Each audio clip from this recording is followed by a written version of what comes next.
Hello, everyone. We are Hi, everybody. live. Hi, Desiree. Hi, Hello. Olga. Hello. Hey, Very, everyone. very strange feeling. Usually we sit next to each other when we do these webinars. But Yes. anyhow, thanks so much, everybody, for joining us tonight. My name is Olga. I'm one of the two co-founders of SmartPurse. And I'm here with Desiree to talk to you, probably today not for a full hour, but to talk to you about money. We are testing this format actually, so it's so cool that so many of you can join us tonight. And we are testing it because we received so many questions from women across the globe around what to do with their finances, whether they should be protecting their money, whether they should be investing. And so we thought we're going to put out a new format called the Weekly Money Hour, where hopefully a lot of us can connect, can exchange, and where we obviously also would love to share some relevant information with you that hopefully will be helpful. And the idea really is to ride the storm together. And one big question would be, do all of you, besides taking care of your business, besides schooling kids at home, besides preparing everything in the household and potentially worrying about our relatives that we can't see physically at the moment, do you have time to follow each and every piece of financial? Of course, I do have the time to follow the financial news in and out, left, right, and center, because that is my job. We wouldn't be a really good financial educator if we weren't doing that day in and day out. But I have no expectation that other people have the same amount of time. And therefore, what we would love to do during this weekly money hour is really to provide you very concise and condensed information from different sources, from different banks, from different analysts, and to do it in a format that is actually digestible and easy to understand.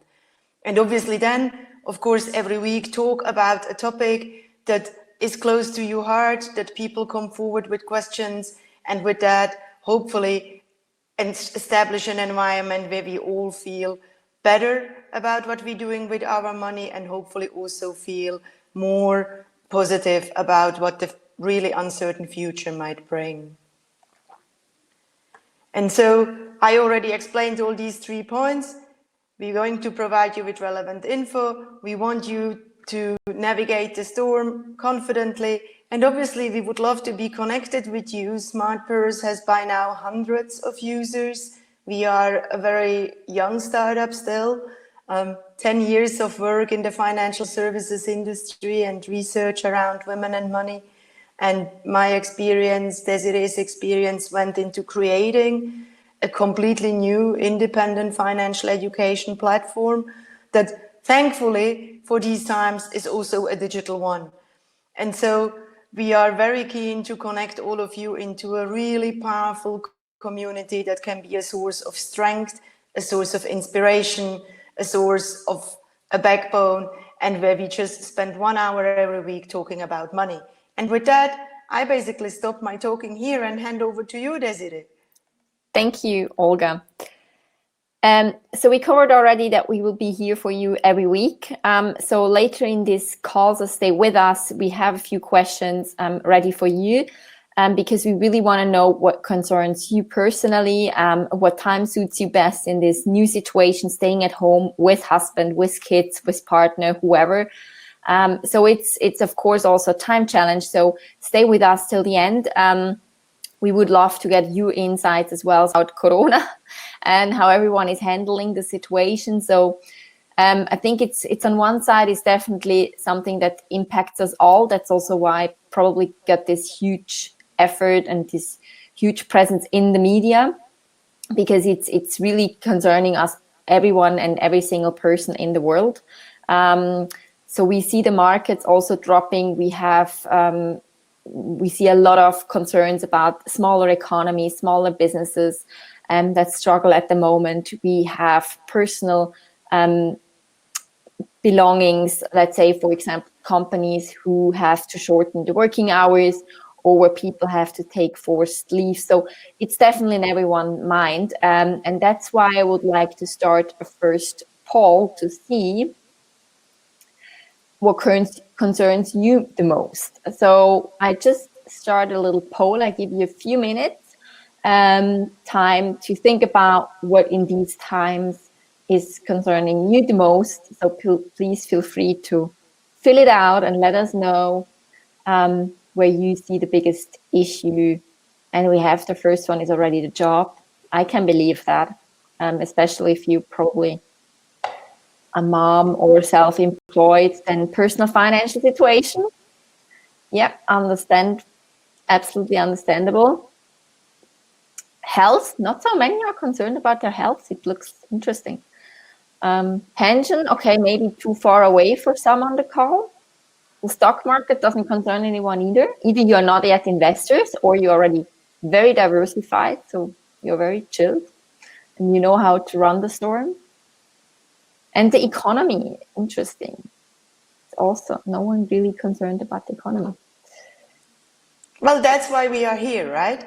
So maybe why we still polling a couple of charts around the coronavirus, and you might already be sick of these charts, but I promise we do have also some hopeful ones. So it's not only about depressing curves. What you see here is basically the corona cases by 1 million inhabitants. It's a chart that comes from UBS, very interestingly, and I think we all see where Switzerland stands and where Italy stands. Now, what I think is probably a more positive outlook is what Watson News published today, which is basically a projection how the crisis has been handled in China and what has happened there. And you basically see on the upper curve that it took roughly 14 to 15 days from the day of isolation and extreme measures until the number of cases started to significantly improve. And with that in mind, obviously a projection around Italy, which you see there on the lower curve. And then finally, Watson also projected how would it look like for Switzerland, given that we started to implement our measures now. And basically, if this projection is true, then by somehow end of March, we probably still will see our curve increasing, but then it slowly will go down. And whether that is right or wrong, of course, depends on many factors. But I think what I take personal inspiration and courage from is that at the moment there are projections that also point that there is a potential end to this all. There are countries that manage to manage this. There are countries and economic projections that point to the fact that this will not be with us and last with us forever, this crisis. And on the example of China, we basically can see that slowly then economy starts to return, of course, not to normal levels, but there is hope.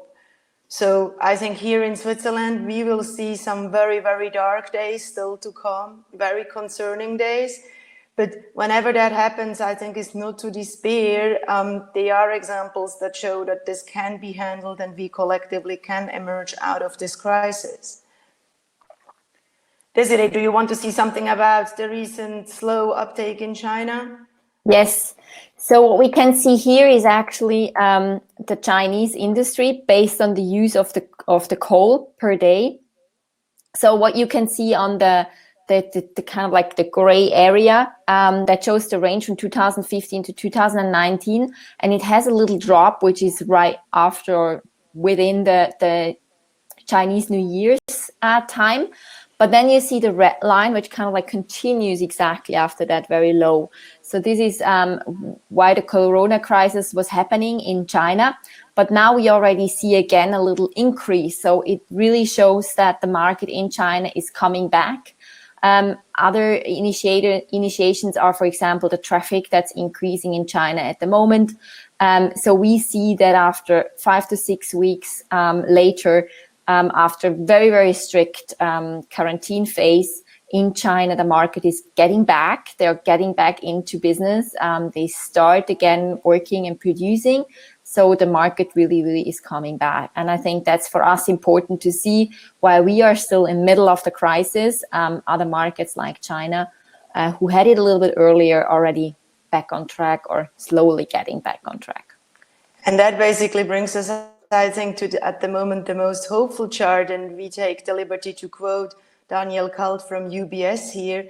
Basically, UBS, among many other providers such as McKinsey, JP Morgan, etc., and we have a list of sources for those of you who are super interested, has calculated different scenarios, and you see them there, the red scenario, the worst case scenario, which basically means economic recovery will take a long time until it is all recovered and back.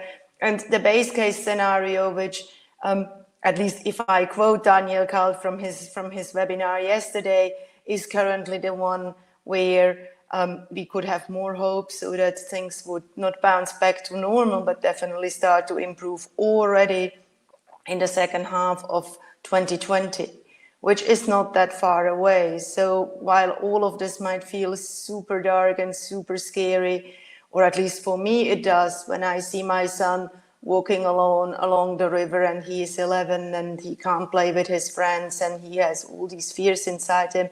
These are the moments in the day where, you know, I might lose my optimism. But looking at it across the projections and across the economic charts, there is light at the end of the tunnel. If we all manage to sit still for the next couple of weeks and hopefully contain this virus. So I hope that you take this as a more positive message, because this webinar should not be only about the depressing things where everything goes down, but also hopefully provide you with a range of hope. Now, for those of you who are super interested in this topic and the longer term economic projections, I collected a couple of sources that you might find helpful. You see them listed here. The Investors Business Daily is a really good article, takes about 8 minutes to read it. It compares the different scenarios that UBS, JP Morgan and Goldman Sachs and McKinsey have calculated, and basically provides some qualified commentary on it. I personally found it very educative and very helpful, and it made me then go and dig into this McKinsey report, which you see listed as the second source, which is really a neutral projection on the economic outlook, the implications on business, and is being updated and maintained. So it's not just a one-off article. And also there, they describe all these scenarios in further detail. They describe various projections and did some really helpful graphics there. So if anyone has spare reading time and is interested in this topic, these are definitely the two sources that I found very helpful in the past 2-3 days. Further to that, if you Google Corona, Goldman Sachs, JP Morgan, UBS, you will find a range of really good webinars. As said, if you don't have the time or don't feel inspired enough to do that, just come back in the next weekly Money Hour, because we are monitoring all of this anyway. And we'll share with you over email or over webinars what we find being the most helpful graphs from all these publications. And I just also shared those two links via the chat, so you can access them. Thanks, Celine, for asking. That's great. So you have right away access to it and can maybe dig into it after our webinar. Sorry for this one. The slide is not translated into English, but I think it's very easy to understand, and I just run you through quickly. The idea that we have and what would like to show you here is that you need to be aware that every market will crash, or the stock markets will crash again. So they always have and they always will. This is kind of like part of the game. But if we look into kind of like past crises, we see that the market always, from a down and from a really, really crisis bottom area, always comes up and goes back into the normal. The question is just how long does it take? So if, for example, we take the financial crisis from 2007 to 2009, if you had invested right before the market started dropping with 10,000, you would have owned 4,320 at the really bottom of the crisis. It would have taken you 5 years and 5 months to get back on track. And by end of 2018, you would have had earned 16,000 out of these 10,000. So out of the bad times, after a couple of years more added to it, so almost 10 years plus, you will be back on track and you have actually earned another 6,000 on top. The same is with the .com blase in 2000, it bubbled in 2000 to 2002. So if you started with, again, 10,000 right before the market dropped, you would have fell down to around 5,000. But by end of 2018, you would have increased up to 16 again. Also here, it took you more than 7 years. Sure. Desiree, you were cracking so much. I hope that everybody on the webinar still could hear you. Sorry. Try again. Keep talking. So it would have taken you 7 years to really go back and to have the amount of these 10,000 when you started investing. So this also shows exactly what we hear all the time. A long time investment is 8 year plus, because we see that the markets usually calm down and reduce and go back on track after 8 years. So 8 to 10 years is our suggestion. If you do an investment, try to have it as long-term as possible. So 10 years is definitely our recommendation. And I think there are all these positive stories about, Bob, the worst investor in the world that invested 3 times every time before, right at the height before a market downturn, and still emerged being a millionaire, and he started with 64,000. There are all these stories. Bottom line is, at the moment where we are, the question is probably not whether this is the right point in time to invest, or whether tomorrow, or whether you should have done it beforehand. For many women, the question is, do I invest at all? And not what is the right moment in time. And there is overwhelming research that, on the saving accounts, the money might seem safe for the time being, but in the long term, it is not the most beneficial strategy. It is exactly for this reason why, in particular, women end up 5 times poorer at the age of retirement than men do. And so our recommendation is not to fear the stock market. Of course, at the moment, it might seem extremely scary. But if you have a diversified investment strategy, if you invest for the long term, the investment is low cost, at reasonable or even low cost, then the longer term strategy, you are better served if you don't keep all of your money on the saving account. And of course, the current environment also provides a number of opportunities. So it's not all that dark. There are opportunities to invest. Sustainable investments being just one example I would love to mention here, because so far they have proven to be more robust. I was checking my portfolio today, and it only lost 13%. Yes, that might sound terrible, but then I am in it for the long term. So I was very happy, because it was a 13% loss, and basically I looked at the rest of the market and I thought, at least it's not that bad. And I still have a little bit of time to go, of course, also with my investments, but hopefully also with my life. It's a different discussion when I exchanged with my mom yesterday, who is 73, and who was asking, say, should we buy stocks, and how could she supplement or complement some of the losses her company is facing at the moment. And then, of course, it's a completely different type of discussion you are having, because she might or might not have another 5, 7, 10, 15 years to recover. But if you are young, or at least have a horizon of 10 years that you can keep the money invested, then definitely I personally choose to be an optimist, but that is also a very personal statement to be made. We will be covering some of these opportunities and some of these topics, of course, during MoneyHour on a weekly basis. So not to stretch everybody's patience at this webinar, if you zoom in next week or the week after, we're going to be talking about sectors where there are opportunities, countries where there are opportunities, and all these things. And hopefully also will be joined by a couple of experts that can explain this even better than Desiree and I can. We had yesterday already a quite long webinar of an hour. It was actually meant to be a workshop here in Zurich. So if you really are interested to know more about why women don't have to be afraid of investing, and you speak Swiss German, so you can really go into it and watch the replay from yesterday, it's on our website.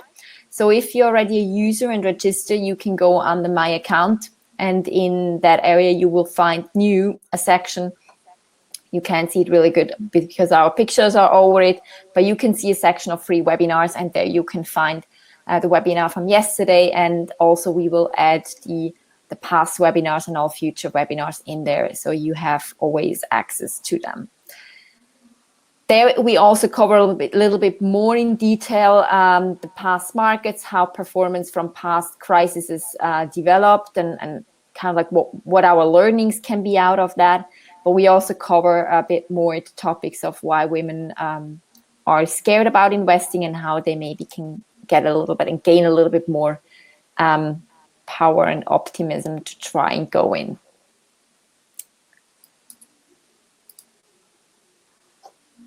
To prepare for next week's Money Hour, we would like to start a couple of more polls because, as mentioned in the beginning, it is very interesting for us and really important to us that we cover themes and topics that you are interested in. So we will run two polls. One is about the topic, so please feel free to let us know. We did a selection of 4 what you would be interested in for next week specifically. If you have any other idea or any other questions, concerns, thoughts, please feel free to just put them also into the chat. And then the second poll will be about the day and time to see what fits best for you in this new time and environment, staying at home. So I see now already that there is the opportunity to start investing for next week. So that gives a really good challenge. We shall put that on. That's good. The opportunity how to do it, and also how to do it in the current environment, should be a very interesting thing to explore. Maybe while you are filling out the second poll, I'm just going to spare a couple of words around a topic that was very close to my heart. Obviously, is how all of this impacts women. We always see all this economic data and all these projections and everything. And as you might know, I spent 5 years changing one of the largest wealth managers on the planet, if not the largest, to serve female customers better. And I also emerged creating financial products that put women and gender smart investing at a core. And so I obviously always got everything also with a gender lens. And this is probably the least positive of all charts for today. You can see, are women affected by crisis more than men are? And the answer, unfortunately, is a very resounding yes. For one, when the industries that are impacted, more women tend to lose jobs. Many women are employed part-time, so they also lose their jobs because the companies kill the part-time employment. With that increases financial dependence on women, especially if they have no safety net. The losses have a much bigger impact. We mentioned before, women will have lower retirement incomes, and therefore any loss obviously leaves you with even less money. Obviously, we all feel it now, the unpaid workload increases. So in Switzerland, women carry 60% of the unpaid workload for childcare, for household work, all of these things. And obviously that will increase even more now that we are all at home and have to do even more of these tasks, obviously, such as schooling our kids. This then also all spams into women being seen as a riskier target group for credit. So this applies especially for small business owners. If you are a small business owner in these days, especially in Switzerland, I think help is urgently needed because, of course, not only has your customer base been locked into an apartment and can't buy from you, but also usually women have very, very low cushions of protection.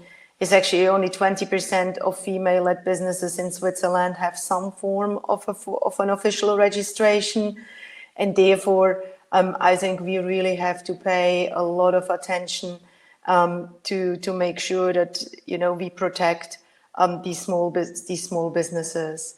and their state help will be required, as well as help from companies and financial services institutions to provide faster access to capital, but also such as now JP Morgan and Amazon and some of the bigger corporations have started to pledge to provide funds for small businesses and independent earners. I think it is a great thing to have your own business, of course, being a female founder, I have to say that, but I think it will at the start hit women the most. And so with all of that in mind, of course, there are more precautious measures to be taken during this time of crisis. And maybe it's also a really good opportunity to start dealing with finances. So it's not only about the investments, even though I agree, and I'm very happy everybody on the webinar feels this should be the next topic. They are a very interesting opportunity. But they also are topics to be touched on about where is your pension fund invested, if you have one. Does that bring particular opportunities for the future now in the current environment? How do you build a safety net, and how could you deal with debt while still actually investing? So these are a couple of topics that we would love to touch on in some of the next ones, after we spoke about how to invest in the current environment next week. But before we come to that, I think, Desiree, you are polling everybody about the weekday, which everyone would prefer to have the next Money Hour. Yeah, exactly. So we know that it's 8 p.m. in the evening. That's the preferred time. And I think webinar seems to be the right format too, to continue doing that. I'm now just waiting and started again the one with the day, because I combined it with the time, because I didn't know that you can choose only one. So that's why I did it again. And it is Monday. So it seems Monday evening at 8 p.m. is the best time for everyone. So we will make our best to get the experts and everyone we would like to have on the call for the next one to do that on Monday or Tuesday. So it seems both are preferred days. And you will definitely be informed when they are scheduled. And so, given that everybody on the webinar is so keen about starting to invest, I'm sure you probably will be asking, saying, are these ladies investing themselves? Why they are talking so much about the money? So yes, absolutely, I can confirm I am watching the markets very closely. I am investing not only my own money, but also, of course, the money of my children, because on the saving account, it's not bringing anything. But always with these rules in mind that it has to be long-term, it has to be low cost, and it has to be diversified. Everything else just leads you nowhere. And if anyone wants to have an anecdote hearing, dealing with all of this, I was also checking one of my very first investments recently, which didn't follow these rules. And it's the investment into an infrastructure fund that I purchased when I was 24. So 20 years ago. So it had this huge horizon. And that fund performed as per before the beginning of the crisis, it actually made 13%. But unfortunately, these 13% of return have been completely eaten up, number one, by bank fees, and number two, by currency, because it was a conversion between Swiss franc and US dollar at that point in time. And therefore, I think I'm probably going to make something like 1% on it all over a period of 4 years. So that is an example of not such a good investment. And thankfully now we have different tools, different methods, different ways to compare. And I think our motivation should be unbroken to put our money to work in a way that feels good for us, in a way that it potentially makes a difference, and in a way that provides us with long-term financial security and independence, especially as women. Great. So please also let us know in the chat if you maybe already invest too. So that would be very interesting to know.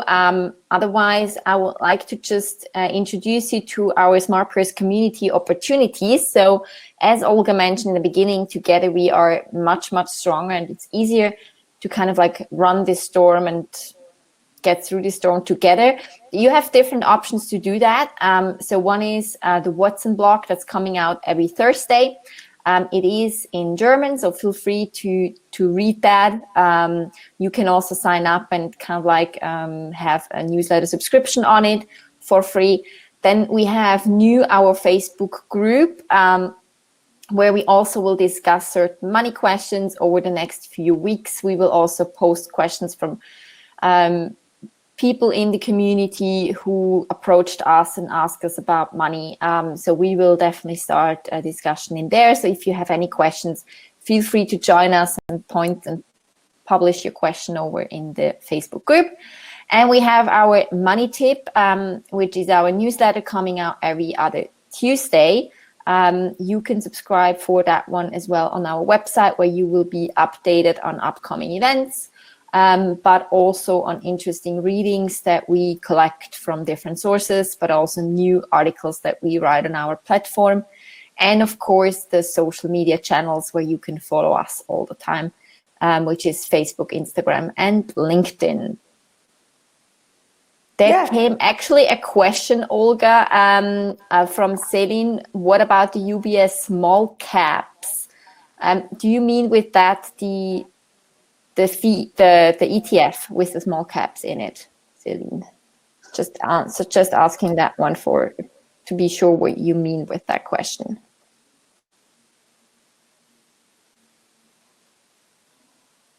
Let's wait if something comes back. And then Desiree, I think you have to take that, because I can't be speaking of any specific products other than expressing my personal view.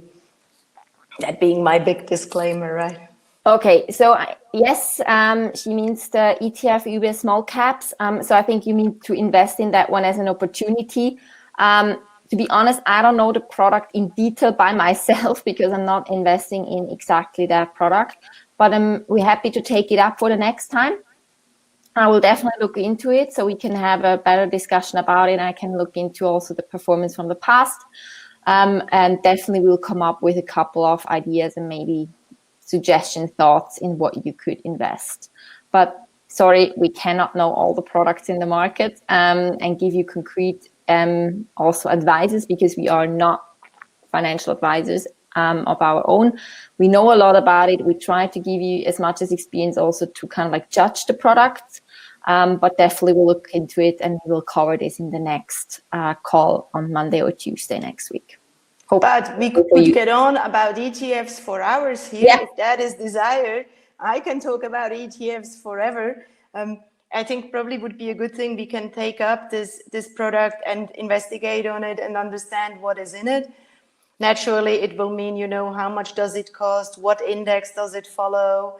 What are the 10, 15 largest positions? What is the country exposure on it all? And what is the investment hypothesis? And then obviously, based on that, you can then judge and figure out and say, okay, is it a synthetic ETF?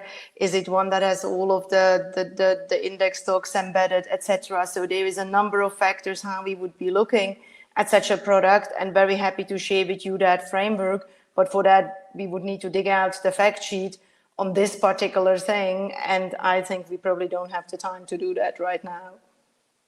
Yeah. And just typing into the chat at the moment, Celine, if you have a concrete question and you want to discuss a specific product, please feel free to contact me via emails. I have, or I can get in touch with you, because I see with what email you subscribe for today, and then we can maybe take it up on a one-on-one. It's probably easier. So I will be in touch with you, and we will look into that topic more detailed next time. But I think it's super helpful, because in the next Money Hour, then we will really touch on the instruments, looking at how you can start to invest. And that is not only to discuss with you around robo-advisors, but also about ETFs, but also about opportunities. Thematically, what ETFs to buy, because there is a huge amount out there. And maybe taking this as an example will be a really cool idea. I love these questions and very concrete questions. So thank you, Celine, for challenging us with that. Perfect. Good. So I think that's it for today. Thank you very much for all your time for tonight. It was great to have you, and I hope you had a lot of fun, and we will see you in our upcoming Money Hours. Thanks so much, everybody, for listening, and stay healthy. And looking forward to seeing you again. And if you know of people that want to join a completely independent money hour and have independent financial education done by women, written by women, researched by women for women, then please just spread the word. Okay? Have a lovely evening. Bye. Thank you. Bye-bye.